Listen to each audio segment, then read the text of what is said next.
Mari kita bersama membuka Alkitab kita di dalam Injil Lukas pasal yang kelima, ayat yang ke-17 mulai. Injil Lukas pasal yang kelima, ayat 17 mulai. Pada suatu hari ketika Yesus mengajar, ada beberapa orang Farisi dan ahli Taurat duduk mendengarkannya. Mereka datang dari semua desa di Galilea dan Yudea dan dari Yerusalem. Kuasa Tuhan menyertai Yesus sehingga ia dapat menyembuhkan orang sakit. Lalu datanglah beberapa orang mengusung seorang lumpuh di atas tempat tidur. Mereka berusaha membawa dia masuk dan meletakkannya di hadapan Yesus. Karena mereka tidak dapat membawanya masuk berhubung dengan banyaknya orang di situ, naiklah mereka ke atap rumah lalu membongkar atap itu dan menurunkan orang itu dengan tempat tidurnya ke tengah-tengah orang banyak tepat di depan Yesus. Ketika Yesus melihat iman mereka, berkatalah ia, "Hai saudara, dosamu sudah diampuni." Tetapi ahli-ahli Taurat dan orang-orang Farisi berpikir dalam hatinya, "Siapakah orang yang menghujat Allah ini?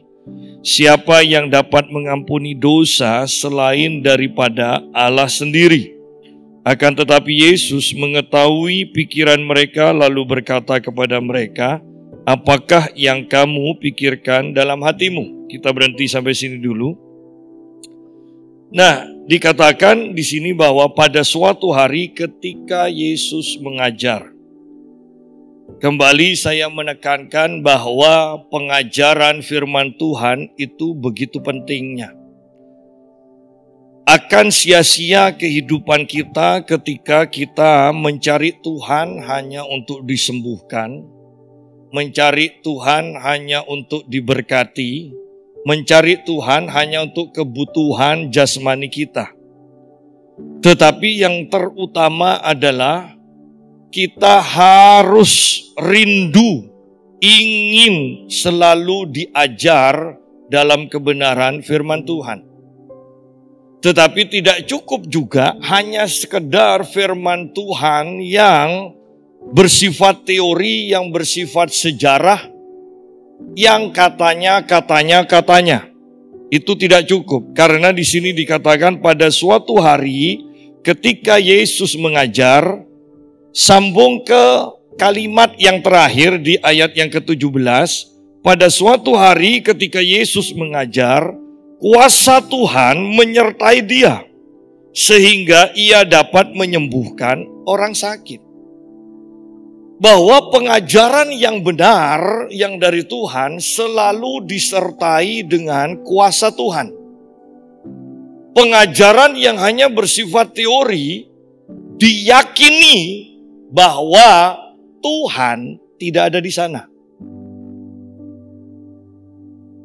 Oleh karena itu, setiap orang, setiap umat Tuhan, setiap hamba Tuhan harus mencari Tuhan sungguh-sungguh sehingga pribadinya diperlengkapi dengan kuasa Tuhan. Kalau tidak, maka pada akhirnya kita akan meragukan Tuhan, pada akhirnya kita akan meragukan keberadaan Tuhan, karena memang kita tidak pernah merasakan, menikmati, mengalami bahwa Tuhan itu ada dan Tuhan bekerja dan Tuhan memberkati. Tanpa kita bertemu dengan Tuhan dan mendapatkan impartasi kuasa dari Tuhan, maka semua cerita di dalam Alkitab ini hanyalah satu kejadian sejarah yang tidak akan membawa dampak kepada kita. Oleh karena itu jelas di sini dikatakan Yesus mengajar dan kuasa Tuhan menyertai dia. Itu penting. Paulus mengatakan di dalam 1 Korintus 4 ayat 20 bahwa kerajaan Allah bukan terdiri dari perkataan. Kerajaan Allah terdiri dari kuasa. Jadi ketika kita memberitakan kehendak Tuhan, memberitakan kerajaan Allah, memberitakan firman Allah, maka Paulus menekankan, ingat loh, bukan hanya sekedar perkataan, bukan hanya sekedar pengetahuan, tetapi harus ada kuasa yang menyertainya. Berarti kita mulai koreksi diri sekarang. Kalau memang kerajaan Allah ada di dalam kita, apakah ada kuasa di dalam kita? Kalau tidak ada kuasa, berarti kerajaan Allah tidak ada di dalam kita. Bagaimana kita bisa mengklaim Yesus ada di dalam kita, hati kita dipenuhi Roh Kudus, tanpa kita mempunyai kuasa? Anda bisa bayangkan banyak orang yang mengaku Kristen dan Roh Kudus ada di dalamnya, tetapi takut pada kegelapan, takut pada setan. Anda bisa bayangkan orang yang mengklaim dirinya dipenuhi Roh Kudus, tetapi tubuhnya penuh dengan sakit penyakit. Kita harus mengimajinasikan, membayangkan seandainya, berandai-andai, Yesus tinggal di dalam kita, apakah Yesus akan terkena penyakit? Seandainya Yesus tinggal di dalam kita, apakah Yesus akan terbirit-birit ketakutan ketika setan menampakkan diri di hadapannya? Dan dengan mengimajinasikan ini, Yesus ada di dalam kita, maka kita akan tahu sebenarnya sungguh-sungguhkah Tuhan itu bersama kita. Bukan hanya sekedar mengetahui pengetahuan, tetapi yang saya ingin tekankan mengalami. Ya. Pada suatu hari ketika Yesus mengajar, kuasa Tuhan menyertai dia. Sehingga ia dapat menyembuhkan orang sakit. Nah, di sini kita sendiri harus belajar bahwa kita tidak bisa mengklaim diri kita. Oh, saya ahli kesembuhan, saya ahli bernubuat, dan sebagainya. Tidak. Di sini dikatakan kuasa Tuhan menyertainya, sehingga ia dapat menyembuhkan orang sakit. Bahkan Yesus, Allah sendiri dalam kehidupannya secara jasmani, dia harus mengandalkan kuasa Tuhan yang bersifat roh itu untuk bekerja, untuk menyembuhkan. Sehingga setiap hamba Tuhan, setiap orang Kristen pun menyadari bahwa kuasa Tuhan itu bekerja bukan karena keinginan kita, tetapi karena Tuhan yang mau bekerja. Kita hanya melatih diri kita untuk peka, tajam. Kapan Tuhan bekerja dan apa maunya Tuhan, kita peka di sana. Dan untuk ketajaman ini membutuhkan banyak waktu untuk belajar terus mendengar suara Tuhan. Saya tekankan, membutuhkan banyak waktu. Bahkan kalau kita sudah mau masuk dalam demonstrasi kuasa, seharusnya sama aja kok dengan orang yang bekerja bukan hanya sekedar untuk hidup, bekerja untuk menjadi kaya. Anda akan menggunakan banyak waktu untuk bekerja dan menjadi kaya. Sama. Untuk Anda bisa bergerak di dalam kuasa Tuhan, mengalir bersama Tuhan, kita membutuhkan lebih banyak waktu bersama Tuhan. Pada suatu hari ketika Yesus mengajar, kuasa Tuhan menyertai dia. sehingga ia dapat menyembuhkan orang sakit. Seharusnya ini juga menjadi bagian dari pikiran kita bahwa Tuhan selalu ingin menyembuhkan yang sakit. Berarti juga Tuhan ingin tubuh kita sehat. Tuhan tidak ingin berlama-lama melihat tubuh kita selalu sakit. Tuhan ingin, Tuhan gregetan. Dia ingin cepat menyembuhkan kita. Selalu kalau kita baca tentang kehidupan Yesus hanya dipenuhi mengajar, mengusir setan, dan menyembuhkan orang sakit. Selalu itu yang diulang-ulang, Ya. Sayangnya, karena tidak disertai kuasa, maka banyak gereja dari 3 ini hanya 1 yang dijalankan, yaitu mengajar. Mengusir setan dan menyembuhkan orang sakit. Itu jarang sekali. Gereja kalau menginginkan itu harus mengundang hamba Tuhan yang khusus bergerak dalam itu. Menandakan bahwa gereja itu tidak punya kuasa. Dan ini sungguh sangat kasihan. Karena di akhir zaman roh-roh jahat itu akan semakin banyak karena memang waktunya dan mereka dilepaskan. Sehingga jangan aneh kalau dahulu satu rumah itu tidak angker, kemudian tiba-tiba ada penampakan. Jangan merasa aneh, di akhir zaman itu akan banyak yang seperti itu. Sehingga sungguh-sungguh kita harus menyadari bahwa kita perlu kuasa Tuhan. Nah, perhatikan bahwa tidak semua orang yang mendengar firman Tuhan juga akan mendapatkan faedah dari firman Tuhan. Anda perhatikan ayat pertama, ada beberapa orang Farisi dan ahli Taurat duduk mendengarkan Yesus. Mereka ahli Taurat dan orang Farisi ini ahli agama, ahli hukum Taurat. Mereka itu mendengarkan Yesus. Mereka datang, kelihatannya baik, datang untuk mendengar.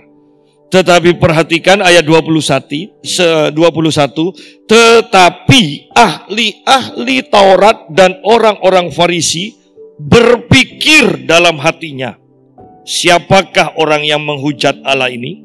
Siapa yang dapat mengampuni dosa selain daripada Allah sendiri? Selama hati kita itu jahat, hati kita tidak bertobat, hati kita sombong, sekalipun mempunyai pengetahuan firman Tuhan, maka semakin mereka tahu, semakin mereka hanya datang untuk menghakimi. Bukan untuk menerima, tetapi mereka datang untuk mengkoreksi. Bukan untuk menerima. Sehingga akan semakin banyak perbantahan. Bahkan firman kesembuhan pun ketika orang-orang datang hanya untuk mengkoreksi, bukan untuk menerima, maka hanya terjadi perdebatan. Soal doa ketika orang hanya datang untuk mengkoreksi, maka hanya akan terjadi perdebatan. Padahal daripada berdebat lebih berguna datang doa bersama daripada berdebat bersama. Mau apapun juga, mau soal berkat, kalau hanya datang untuk mengkoreksi hanya terjadi perdebatan. Mau soal perpuluhan, kalau datang hanya untuk mengkoreksi hanya akan terjadi perdebatan. Manfaat dari doa, manfaat dari perpuluhan, manfaat dari semua firman yang disampaikan tidak kita terima. Jadi jangan merasa heran kalau tidak semua orang bahkan dalam satu gedung gereja bertumbuh di dalam kerohanian yang sama. Ya. Jangan merasa heran. Orang Farisi, ahli-ahli Taurat tidak mendapatkan firman yang Yesus beritakan. Ya. Mereka orang Farisi mengkoreksi, lebih parahnya lagi tidak tahu firman mengkoreksi firman. Ya, itu lebih parah. Ya. Nah, ayat 18, lalu datanglah beberapa orang mengusung seorang lumpuh di atas tempat tidur. Mereka berusaha membawa dia masuk dan meletakkannya di hadapan Yesus. Karena mereka tidak dapat membawanya masuk berhubung dengan banyaknya orang di situ, naiklah mereka ke atap rumah. Lalu membongkar atap itu dan menurunkan orang itu dengan tempat tidurnya ke tengah-tengah orang banyak tepat di depan Yesus.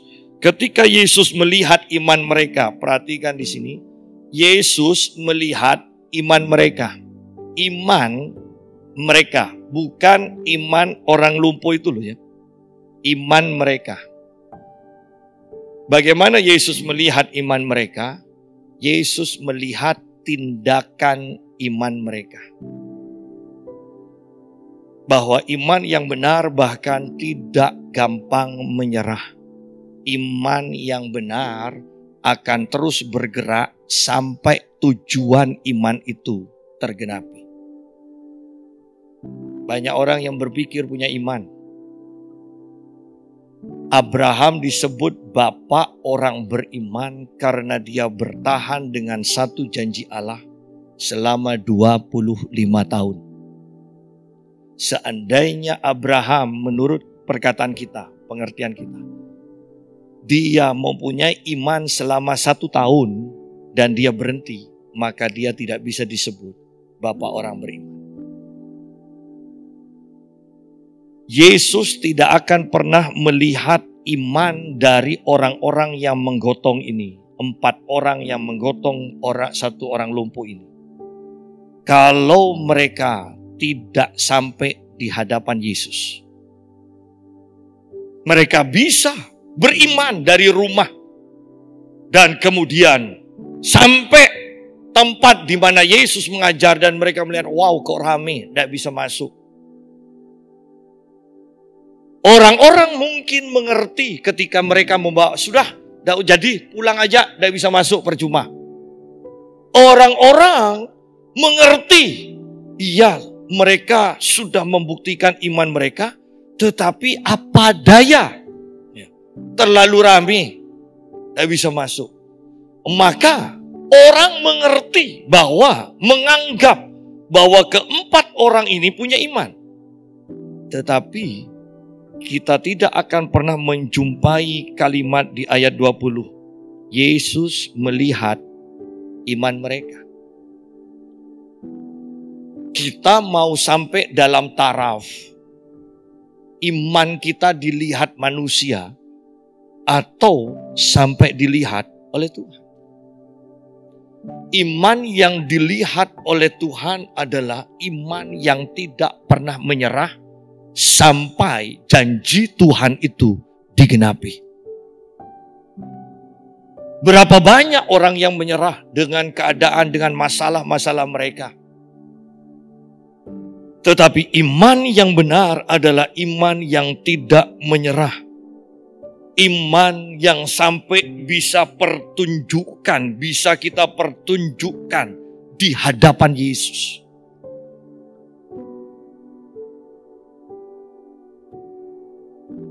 Lalu datanglah beberapa orang, ayat 18, mengusung seorang lumpuh di atas tempat tidur. Mereka berusaha membawa dia masuk dan meletakkannya di hadapan Yesus. Dan mereka orang beriman. Penting di sini kita mempunyai teman-teman, sahabat, kenalan yang beriman. Saya tidak berbicara orang Kristen atau orang agama Kristen, tidak. Saya berbicara tentang orang yang beriman kepada Yesus. Orang yang beriman kepada Yesus. Karena sehebat apapun kita, sekaya apapun kita, sesehat apapun kita, ada kalanya satu waktu kita akan punya masalah. Kesehatan kita hancur, ekonomi kita hancur, masalah demi masalah tidak bisa diselesaikan. Di saat seperti itu, kadangkala iman kita hancur. Dan ketika iman kita hancur, kita membutuhkan iman dari orang lain. Ingat di sini, orang lumpuh ini berdosa. Yesus tidak mengatakan iman orang lumpuh ini. Saya percaya imannya sudah hancur. Tetapi Yesus melihat iman dari sahabat-sahabatnya yang menggotong. Penting sekali. Anda harus memastikan Anda punya kenalan sahabat yang beriman kepada Tuhan. Karena tidak selamanya keadaan kita akan baik-baik saja. Semuanya akan diuji. Semuanya akan masuk dalam pencobaan. Selain Tuhan, saya mau tekankan, kita butuh kenalan yang punya iman kepada Tuhan. Jangan hanya sekedar cocok untuk bersenang-senang, cocok untuk ngomong. Jangan. Karena yang namanya seorang dunia saja tahu, yang namanya sahabat juga tidak akan meninggalkan ketika sahabatnya sedang dalam masalah. Bayangkan 4 orang ini bersusah payah bekerja sama untuk membawa temannya yang sakit lumpuh, yang tidak akan mendatangkan keuntungan bagi 4 orang ini. Tetapi mereka mau bekerja sama, menolong mereka. Menolong orang lumpuh ini. Bahkan dikatakan ketika jalan kelihatan buntu, mereka berusaha membawa dia masuk dan meletakkannya di hadapan Yesus. 19.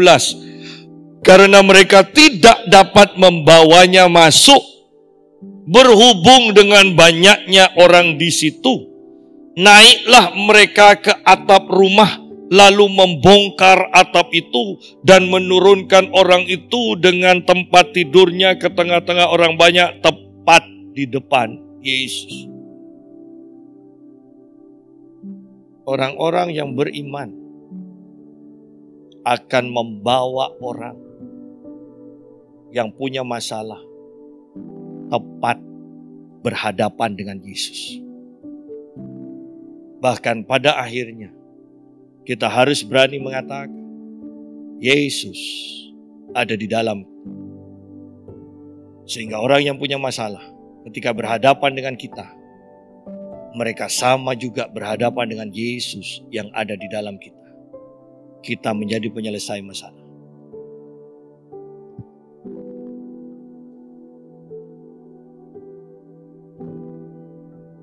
Kenalan saya orang Islam yang pernah minta didoakan kepada saya.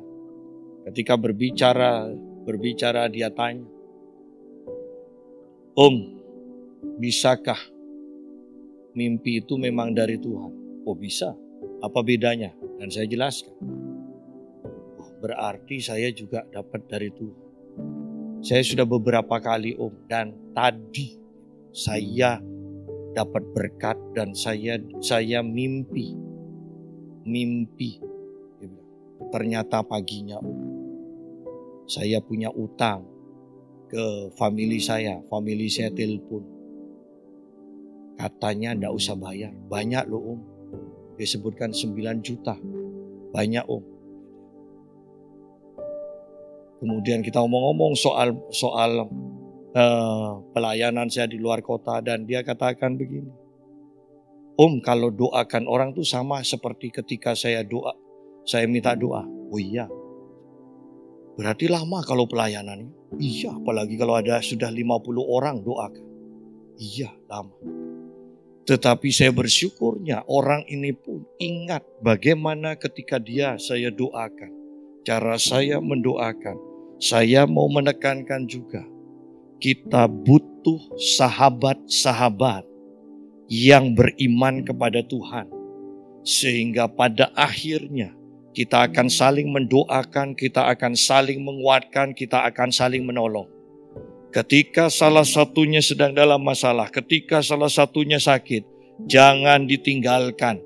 4 orang sahabat ini tidak meninggalkan sahabatnya yang tergeletak karena lumpuh. Tetapi mereka sepakat, mereka membawa kepada Yesus. Saya bayangkan orang lumpuh ini sudah tidak punya iman. Bayangkan seandainya ini sudah 3 tahun lumpuh. Dia sudah tidak menginginkan lagi. Perhatikan. Kadang orang kalau sudah terlalu lama sakit, secara tidak disadari mereka sudah tidak menginginkan lagi kesembuhan. Mereka sudah pasrah. Sudah tidak ada jalan. Itu sudah terekam di dalam otaknya. Sudah tidak mungkin disembuhkan. Tetapi lihat, 4 orang ini, 4 orang sahabatnya masih mempunyai iman. Mereka bertekad. Bahkan lihat model iman bagaimana. Mereka bisa memanjat rumah. Mereka bisa menjebol atap rumah. Demi sahabatnya ini. Apapun dikerjakan demi sahabatnya. Saya mau tekankan. Engkau harus mencari sahabat-sahabat yang beriman, sahabat yang akan selalu ada di dekatmu ketika engkau mempunyai masalah. Bukan hanya sekedar cocok. Cocok kalau tidak beriman. Ingat bahwa satu saat pasti setiap orang akan mengalami masalah.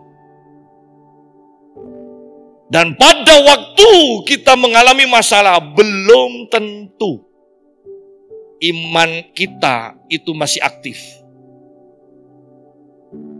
Kita butuh orang.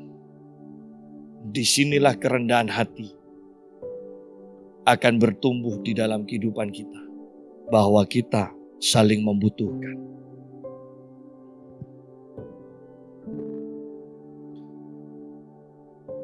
Ayat 20, ketika Yesus melihat iman mereka, berkatalah ia, hai saudara, dosamu sudah diampuni.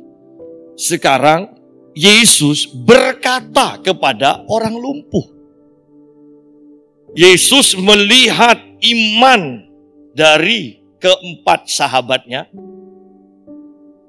Tetapi Yesus berkata-kata kepada orang yang lumpuh itu.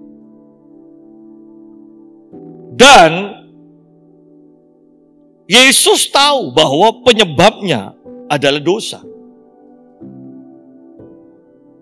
Jangan remehkan dosa yang mengendap di dalam hati kita. Oleh karena itu penting kita mengandalkan Roh Kudus yang akan selalu mengingatkan kita ketika kita mau berbuat dosa.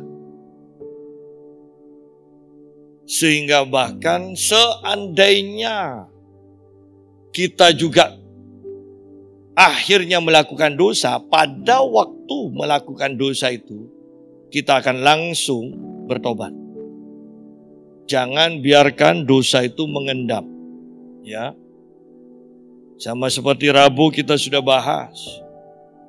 Kalau marah, jangan sampai matahari terbenam. Kenapa? Karena marah kalau sudah memakan waktu, sudah ngendap, itu bukan marah lagi. Itu dendam. Itu kebencian. Itu kekecewaan. Itu kepahitan. Semakin lama mengendap, itu akan semakin berubah menjadi semakin mengerikan. Bukan marah lagi. Dendam. Benci.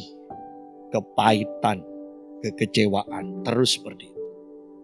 Jadi, setiap hari kita harus sungguh-sungguh membiarkan Roh Kudus mengajar, mengingatkan kita sehingga kita bisa cepat ngaku dosa ketika kita melakukan dosa. Nah, Yesus berkata kepada orang lumpuh itu, hai saudara, dosamu sudah diampuni. Tetapi ahli-ahli Taurat dan orang-orang Farisi berpikir dalam hatinya, siapakah orang yang menghujat Allah ini? Siapa yang dapat mengampuni dosa selain daripada Allah sendiri? Bukankah pernyataannya ini benar? Perhatikan pernyataan ahli-ahli Taurat dan orang-orang Farisi itu benar. Tidak ada manusia yang bisa mengampuni dosa. Hanya Allah yang mampu mengampuni dosa. Pernyataannya benar. Yang saya mau tekankan, ingat, sekalipun banyak orang bisa menyampaikan firman, tetapi belum tentu mereka mengenal Tuhan. Pernyataan mereka, ahli Taurat orang Farisi ini benar. Hanya Allah yang mampu mengampuni dosa. Yang jadi masalah, mereka tidak kenal Yesus yang adalah Allah. Bukankah banyak kita mendengar pengkhotbah mengatakan bahwa Allah sanggup menyembuhkan. Tetapi pengkhotbah-pengkhotbah itu juga yang tidak pernah bisa melihat. Bayangkan, Yesus sudah berdiri bersama pengkhotbah itu, siap untuk menyembuhkan jemaat yang sakit. Tinggal pengkhotbah itu mengatakan, ayo siap terima sekarang, Tuhan akan menyembuhkan sekarang juga. Dan Yesus akan bergerak. Tetapi karena pengkhotbah itu hanya menyampaikan firman, tidak kenal, tidak tahu bahwa Yesus di sampingnya sudah siap untuk menyembuhkan.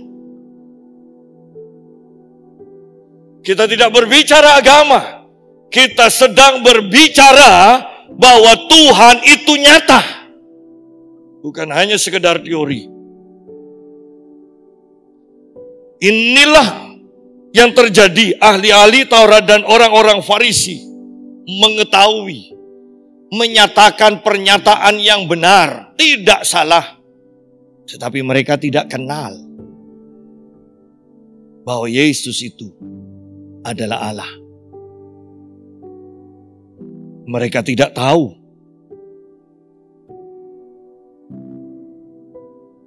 Akan tetapi Yesus mengetahui pikiran mereka lalu berkata kepada mereka, apakah yang kamu pikirkan dalam hatimu? Bahwa sebagai manusia, Yesus bergerak di dalam karunia marifat. Dan bergerak dalam karunia marifat itu sangat penting bagi orang Kristen, karena karunia marifat ini akan sangat mudah untuk diterima oleh orang-orang di sekeliling kita walaupun bukan Kristen. Ya. Seperti saya di tempat fitness, saya pernah mengatakan pada seseorang, alah kamu kok orang nangis terus itu loh di rumah. Kok jangan katakan seperti itu, dia bilang. Jangan. Kenapa? Karena saya walaupun bicara, tiba-tiba ada bayangan, saya lihat wanita itu sambil duduk dan lututnya diangkat, dia seperti ini. Saya lihat, ketika itu disampaikan itu benar. Nah, bahkan untuk orang Indonesia, orang Asia yang sudah terbiasa bergerak dalam perdukunan, bukankah karunia marifat ini sangat penting bagi semua orang Kristen yang bergerak di tengah-tengah masyarakat? Kita bisa menceritakan kebiasaan-kebiasaan kenalan kita ketika di rumah walaupun kita tidak tahu. Sidang jemaat, bukankah pada akhirnya kita harus menyadari dan segera bertobat bahwa kita menjadi Kristen, tetapi sebenarnya belum pernah bertindak apapun sesuai dengan kuasa Allah di tengah-tengah masyarakat. Ini yang harus kita perhatikan. Karena kita terlalu santai, tanpa sadar sebenarnya banyak orang beragama, bahkan menjadi Kristen, kita puas sampai dalam taraf kita tidak kekurangan, tubuh kita sehat, keluarga baik-baik saja, sudah cukup. Seringkali ukurannya itu, padahal Tuhan menginginkan kita menjadi terang dunia, menjadi garam dunia. Artinya bahwa kita bukan hanya sekedar cukup, tetapi melimpah keluar. Melimpah. Ada pernyataan seorang hamba Tuhan, tokoh kebangunan rohani yang sungguh-sungguh luar biasa. Dia kalau khotbah, dulu di lapangan dia sudah berikan peringatan, namanya John Wesley. Karena di lapangan stadion, banyak sudah itu penuh, maka orang-orang akan dari luar stadion itu cari pohon dan naik. Dan John Wesley katakan yang di atas pohon turun.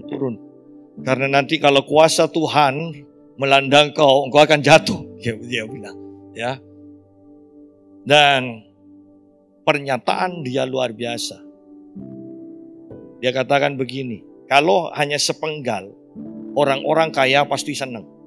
Dia katakan, carilah uang sebanyak mungkin. Tabunglah sebanyak mungkin. Kalau sampai sini, pasti semuanya setuju dan senang. Tetapi yang ketiga dia katakan, berikan buat Tuhan sebanyak mungkin. Itu yang ketiga. Dan ini dimanifestasikan dalam kehidupannya. Dia bekerja luar biasa tetapi hidupnya, misalnya, dia bisa hidup 2 juta. Dia bekerja meningkat sampai bahkan 100 juta, 200 juta. Tetapi dia tetap hidup dengan uang 2 juta itu. Selebihnya dia akan pakai untuk pekerjaan Tuhan. Sehingga John Wesley sampai akhir hidupnya, dia menjadi hamba Tuhan yang tetap dipakai Tuhan luar biasa. Kebanyakan dari kita, kalau kita sudah nyaman, terus meningkat, terus dinikmati, tidak sadar bahwa kuasa Tuhan sebenarnya sudah meninggalkan. Saya tetap percaya bahwa semakin kita mengenal Tuhan, maka kehidupan kita akan semakin hidup dengan sederhana. Saya tidak katakan kita kekurangan, ya, tidak bergaya melarat, tidak. Sederhana itu akan terpancar, orang akan tahu. Nah, kembali ayat 23. Yesus mengatakan, manakah lebih mudah mengatakan dosamu diampuni atau mengatakan bangunlah dan berjalanlah? Disuruh pilih sama Tuhan Yesus. Bukankah ini kata-kata hikmat?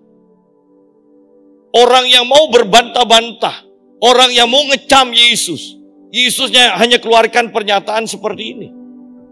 Kata-kata hikmat dari Tuhan Yesus itu begitu luar biasanya. Ingat wanita yang berzina yang dibawa? Dan Yesus katakan yang tidak berdosa boleh lempari itu. Maka mereka akan mengaku secara tidak langsung bahwa mereka adalah Tuhan yang melempar. Otomatis sesama teman itu akan saling rajam itu nantinya. Itulah kata-kata hikmat yang ketika Yesus lemparkan, kekacauan yang siap terjadi ternyata tidak terjadi. Itu gunanya kata-kata hikmat. Ya. Jadi kita melihat di sini bahwa karunia marifat bekerja, karunia hikmat bekerja, pernyataannya sungguh luar biasa dan saya percaya ini langsung membungkam mulut dari orang-orang pandai ini, orang Farisi dan ahli-ahli Taurat. Manakah lebih mudah mengatakan dosamu sudah diampuni atau mengatakan bangunlah dan berjalanlah? Untuk melakukan salah satunya aja itu sudah tidak mungkin bagi mereka. Orang lumpuh kok ini. Orang lumpuh.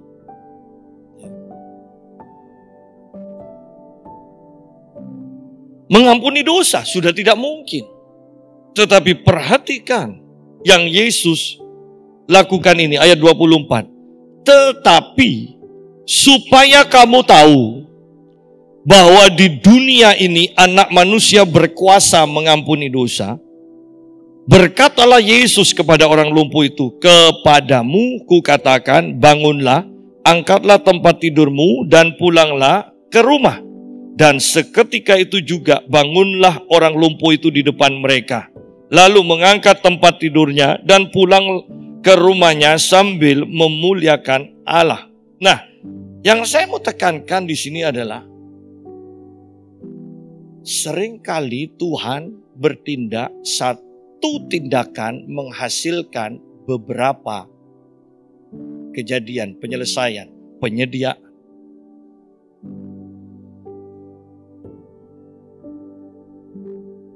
Tuhan mengatakan, dosamu diampuni, maka orang ini sembuh. Atau Tuhan bisa saja mengatakan, jadilah sembuh, yang tanpa kelihatan dosa dari orang itu sudah diampuni. Ingat orang yang di tepi kolam Bethesda yang nunggu malaikat menggoncang air. Kan Yesus katakan, pergilah, jadilah sembuh. Dan orang itu sembuh. Orang itu sembuh dari kelumpuhannya. Ketika bertemu dengan Tuhan Yesus, kemudian Yesus katakan, ingat, jangan berbuat dosa lagi, supaya tidak terjadi yang lebih buruk terhadap dirimu. Berarti walaupun tidak diucapkan, kesembuhan yang Yesus lakukan itu sekaligus terjadi bersama dengan pengampunan dosa. Di sini kita lihat Yesus sebenarnya sudah mengatakan dosamu diampuni. Yang seandainya tidak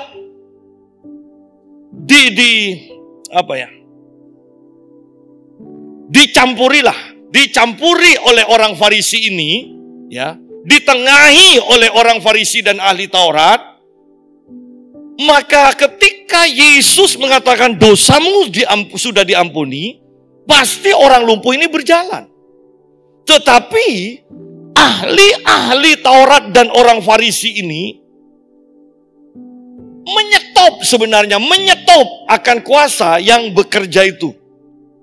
Sehingga ketika Yesus mengatakan dosamu diampuni dan mereka bantah itu di dalam hati orang-orang Farisi ini, maka Yesus kemudian mulai dari awal lagi.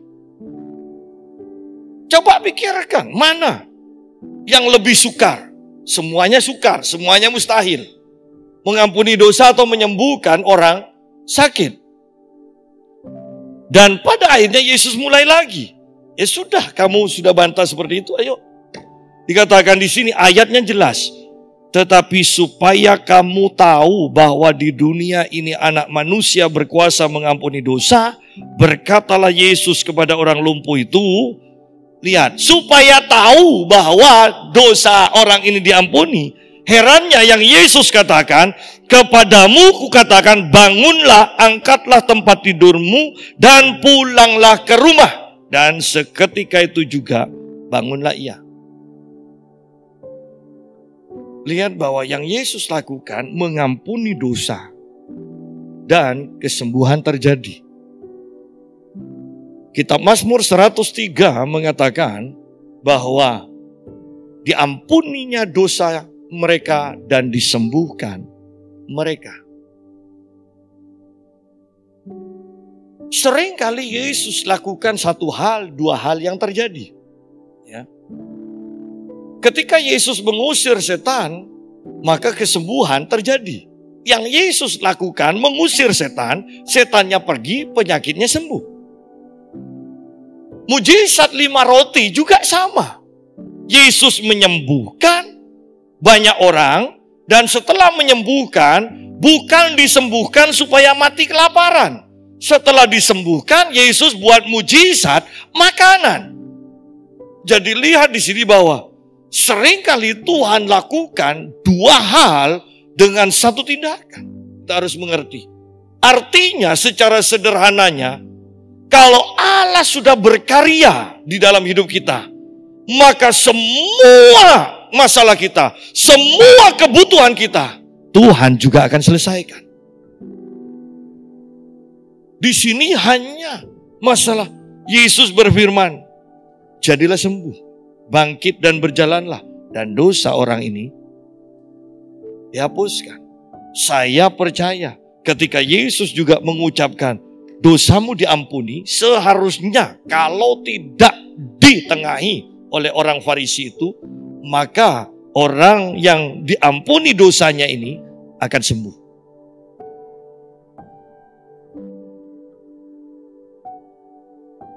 Bukankah Yesus bahkan pernah mengatakan, carilah dahulu kerajaan Allah dan kebenarannya, kamu bukan hanya akan menemukan kerajaan Allah dan kebenarannya, tetapi juga kamu akan menemukan apa yang dicari bangsa-bangsa yang berbagai macam itu.